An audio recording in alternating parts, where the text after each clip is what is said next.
राधे राधे प्यारे भक्तों, भजन प्रेमियों, सज्जनों, आज का विषय बड़ा ही रहस्यमय है और उतना ही आवश्यक भी।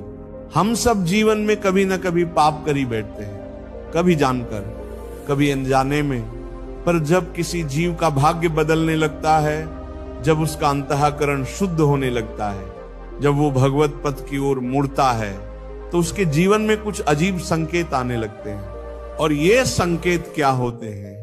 ये संकेत इस बात के प्रमाण होते हैं कि अब उसके सारे पाप नष्ट होने लगे हैं। हाँ बच्चा, जब पाप नष्ट होते हैं तो केवल सुख नहीं मिलता, बल्कि पहले दुख आते हैं, आएंगे ही, और यही साधारण मनुष्य घबरा जाता है। अब मैं तुम्हें वो संकेत बताता हूं जो किसी के जीवन में तभी आते हैं जब भगवान उसकी सफाई शुरू करते हैं।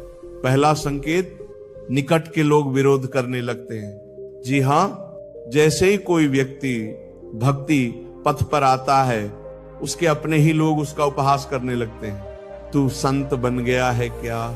हर समय मंदिर, हर समय भजन।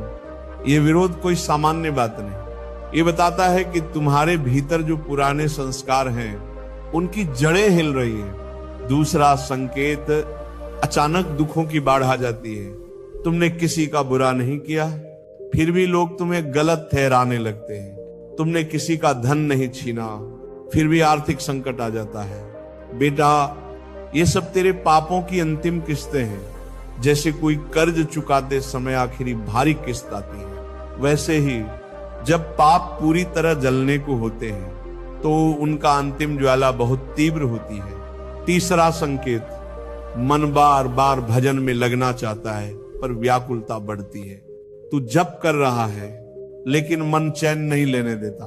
तू प्रवचन सुनता है, लेकिन भीतर कुछ बेचैनी रहती है। समझ लेना, तेरे पुराने पाप तड़प रहे हैं। वो चाहते हैं तू फिर उसी कीचड़ में लौट जाए, पर तू डटा रहे, बस डटा रहे। और जब तू डट जाएगा, एक दिन ऐसा आएगा कि वो सारी बेचैनी, वो सारी पीड़ा सब शांत हो जाएगी।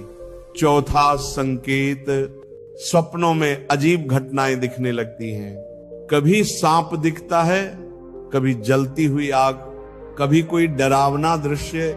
मत घबरा, ये तुझे नुकसान देने नहीं आए हैं। ये पाप स्वप्न के रूप में बाहर आ रहे हैं, क्योंकि अब उनका समय पूर्ण हुआ। पांचवा संकेत, एक गहरी विरक्ति जीवन से होने लगती। तू जहां पहले भोग में सुख देखता था, अब वही चीजें तुझे व्यर्थ लगने। कभी जो तुझे प्रिय थे, अब उनकी बातों में स्वाद नहीं आता। ये एक आध्यात्मिक संकेत है कि भगवान तुझसे अब संसार छुड़ाकर अपने पास बुलाना चाहते हैं। प्यारे साधक जनों, कभी कभी जब सब कुछ उल्टा पुल्टा होने लगे तो समझो कि भगवान बहुत निकट है। जैसे जब सूर्य उगने वाला होता है तो अंधकार गहरा हो जाता है, वैसे ही जब आत्मा का कल्याण होने वाला होता है तो पहले पापों की आंधी आती है, लेकिन जो टिक गया, जो डगमगाया नहीं, उसके लिए भगवत कृपा का दरवाजा खुल जाता है। अब प्रश्न ये है, इन संकेतों के आने पर हमें क्या करना चाहिए? पहली बात, विचलित मत होना, ये सब सामान्य है। दूसरी बात, हर दिन नियम से नाम जप करना है। जिसे तुम साधारण नाम समझते हो, वही नाम पापों को भस्म करता है। गायत्री मंत्र नहीं, कोई यंत्र नहीं, बल्कि भगवान का सीधा नाम, राम, कृष्ण, राधे, नारायण, ये वो अग्नि है जिसमें जीवन भर के पाप जल सकते हैं। तीसरी बात, गुरु कृपा से जुड़े रहो। गुरु की छाया में बैठा शिष्य कभी भी अंधकार में नहीं गिरता। जब संकट आए तो मत दौड़ो इधर उधर, बस शरण में आ जाओ, गुरु को पकड़ लो, नाम को पकड़ लो, हरि कथा को पकड़ लो। भक्तों, पापों का जलना सुखद नहीं होता, पर आवश्यक होता है, क्योंकि बिना पापों के विनाश के प्रभु दर्शन संभव नहीं। जैसे बिना मैल उतारे कपड़ा शुद्ध नहीं होता, वैसे ही बिना पापों के जले आत्मा निर्मल नहीं होती। इसलिए अगर तुम्हारे जीवन में ये संकेत आने लगे हैं तो आनंद मनाओ, मत घबराओ, मत रुक जाओ। समझो, भगवान तुम्हारे निकट है। पापों के अंधकार के बाद ही प्रेम का प्रकाश प्रकट होता है। तो चलो, अब से जब भी कष्ट आए तो रोना मत, बल्कि कहना, प्रभु धन्यवाद, आपने मेरे पाप जलाए, अब मुझे अपने प्रेम में लीन कर लो।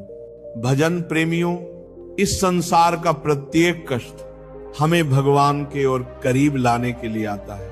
तू बस डटा रह, नाम जपता रह और देख कैसे प्रभु तुझ पर कृपा करते हैं। राधे राधे।